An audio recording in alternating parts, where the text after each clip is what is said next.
Hi, I'm Ryan Thompson, and here I'm the asset management engineer, and here we have Andre Dupree, who's the surfacing program manager, and Antonio Herbangildo was kind of a last minute addition.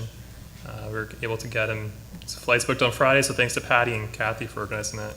It's my third conference here, and everyone was always asking me where's Manitoba, so I thought maybe I'd start with that. I can see it on my computer, but I can't see it on here. Looks good on the computer anyway, but anyway, okay, we'll skip over that and see how the rest of them came through.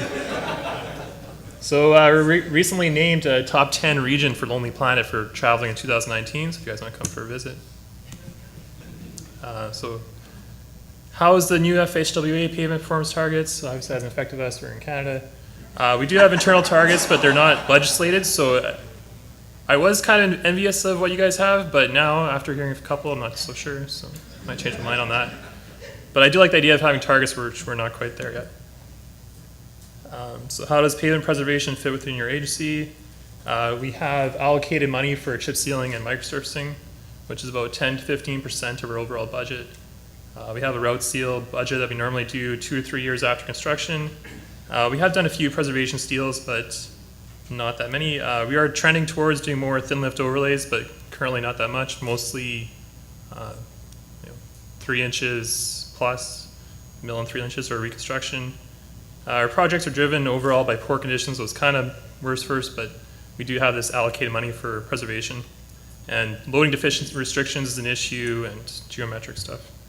But we are kind of hopeful as we get more pavement automated data and more advanced pavement management system that things will be changing. Compared to other jurisdictions, we do a lot of microsurfacing, so I thought I'd just talk about our experience there. Started in 2005 with a few trial sections, and by 2013 we're doing about 700 lane kilometers, 435 lane miles, and we kind of stayed around that level. So typically we are targeting roads with some rutting, so we always do a rut pull followed by a top coat.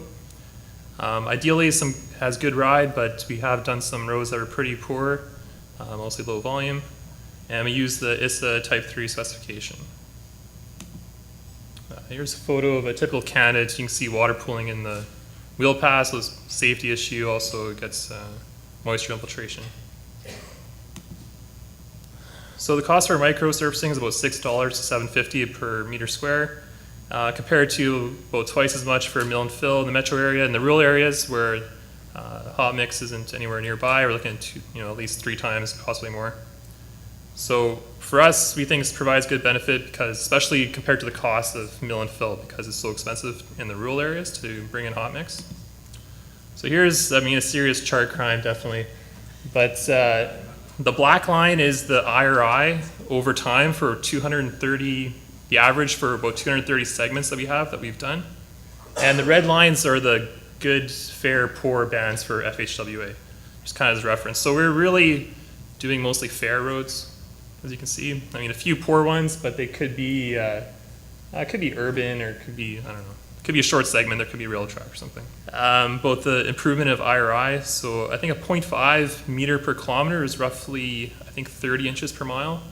So that's how much improvement we were seeing typically. And then over time, it kind of peters out to 0.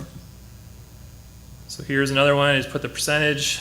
I like making charts. So here's 24% kind of the start, and eventually it gets down. We have some outperformance. Maybe the couple of first projects maybe are on better roads, and that's an average of all our projects compared to their age.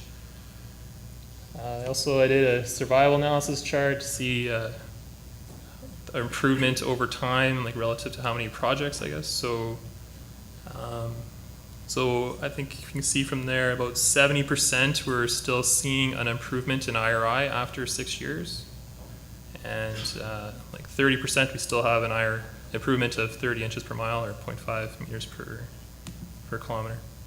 So this kind of just summarizes our microsurfacing program and what so far we're getting, close to 10 years. We're starting to do some, like a second microsurface over an existing one. And for especially the rural areas where hot mix is very expensive, I think it's a good cost benefit. Is there any questions? Yes, the question was if we're using Type 3 for both rut fill and final wearing course, and yes, we are.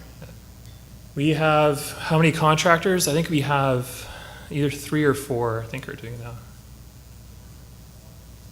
which Manitoba is, we only have 1 million people in the province, so that's, most of their contractors are as many as we do paving contractors.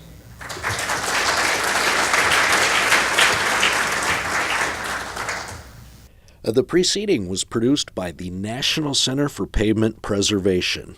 More information can be found on the web at pavementpreservation.org. Additional support provided by Michigan State University.